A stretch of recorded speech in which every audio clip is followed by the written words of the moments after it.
Assalamualaikum warahmatullahi wabarakatuh. Yang terhormat dosen pengampu mata kuliah Pancasila Ibu Citra Rafika Utari MPD yang telah memberikan waktu kepada saya untuk mempresentasikan tugas guna memenuhi tugas 1 Pancasila. Sebelum saya membahas lebih lanjut presentasi saya kali ini, terlebih dahulu izinkan saya untuk memperkenalkan diri. Perkenalkan, nama saya Nur Rohmah, NIM 8776929967, Prodi BGSD S1 Fakultas Keguruan dan Ilmu Pendidikan FKIP Universitas Terbuka Semarang. Pada presentasi saya kali ini, saya ingin menjelaskan tentang pelajaran dari sejarah Pancasila bagi generasi muda yang berfokus pada proses lahirnya Pancasila dalam BPUPKI, Piagam Jakarta, dan PPKI. Sebagaimana yang telah kita ketahui bahwa Pancasila merupakan dasar negara Indonesia yang memiliki peran penting dalam kehidupan berbangsa dan bernegara. Bagi generasi muda, memahami sejarah lahirnya Pancasila berarti mengenal jati diri bangsa dan nilai-nilai luhur yang menjadi pedoman dalam kehidupan bermasyarakat. Dengan mengamalkan nilai-nilai Pancasila dalam kehidupan sehari-hari, generasi muda dapat menjadi penerus bangsa yang berkarakter, toleran, dan berintegritas tinggi. Adapun tujuan materi pada pokok bahasan kali ini antara lain adalah 1. Pentingnya sejarah, relevansi Pancasila, dan inspirasi bagi generasi muda. Sejarah Pancasila dapat dimulai dari titik pijak pada keinginan rakyat Indonesia untuk merdeka dari penjajah, yang kemudian dibentuklah BPUPKI yang diinisiasi pada tanggal 29 April 1945 dengan tujuan untuk merencanakan kemerdekaan Indonesia. Secara rinci, tahapan-tahapan lahirnya Pancasila adalah sebagai berikut. Yang pertama, pada tanggal 29 April 1945 dengan dibentuknya BPUPKI. Kemudian, pada tanggal 29 Mei sampai 1 Juni 1945 diadakannya sidang BPUPKI yang pertama. Pada tanggal 22 Juni 1945 diadakannya musyawarah dengan anggota 9 orang yang diketuai oleh Soekarno dan Hatta sebagai wakilnya yang menghasilkan Piagam Jakarta. Kemudian pada tanggal 10 sampai 17 Juli 1945 sidang BPUPKI yang kedua dilaksanakan.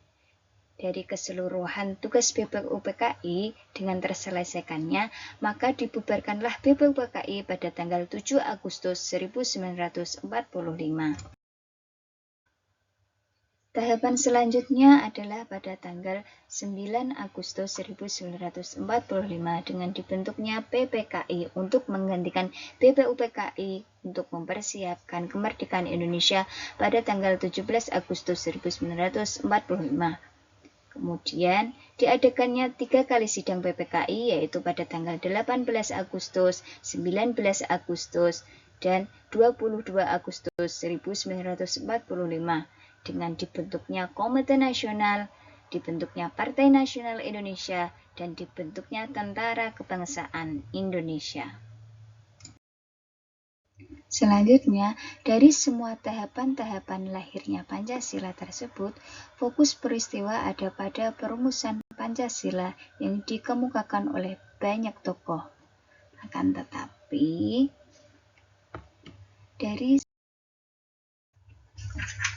dari sekian banyak tokoh perumus Pancasila, hanya 3 rumusan tokoh yang paling relevan, yaitu 1. Muhammad Yamin, 2. Soepomo, dan yang ketiga adalah Soekarno. Dari rumusan ketiga tokoh tersebut, yaitu 1. Ketuhanan yang Maha Esa, 2. Kemanusiaan yang adil dan beradab, 3. Persatuan Indonesia, 4. Kerakyatan yang dipimpin oleh hikmah kebijaksanaan dalam permusyawaratan perwakilan, 5. Keadilan sosial bagi seluruh rakyat Indonesia. Nilai-nilai Pancasila yang terkandung dalam peristiwa lahirnya Pancasila adalah 1. Para tokoh PPUPKI menunjukkan sikap religius dan menghormati keberadaan keyakinan. 2. Diskusi dan perdebatan dalam sidang dilakukan dengan cara yang beradab, menghargai pendapat satu sama lain. Yang ketiga, meskipun berasal dari latar belakang yang berbeda, para tokoh berusaha mencari titik temu demi persatuan bangsa. 4. Proses sidang PPUPKI mencerminkan nilai demokrasi melalui musyawarah. 5. Dalam pembahasan dasar negara, para tokoh menekankan pentingnya kesejahteraan dan keadilan bagi seluruh rakyat tanpa membeda-bedakan ras, agama, ataupun golongan.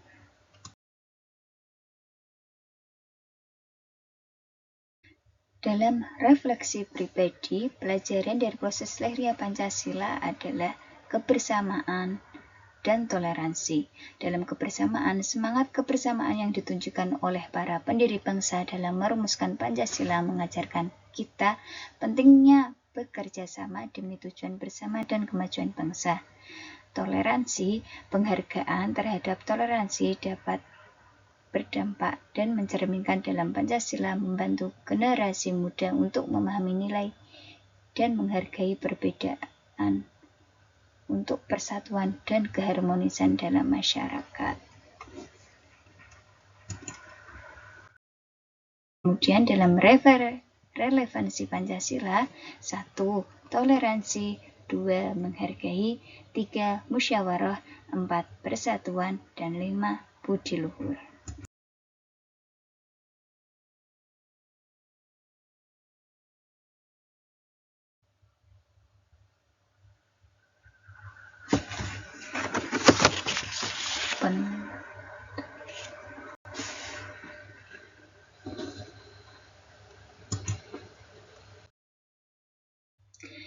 Demikian presentasi yang dapat saya sampaikan. Kurang lebihnya saya mohon maaf apabila banyak kesalahan dalam penyampaian materi dan mohon untuk koreksinya.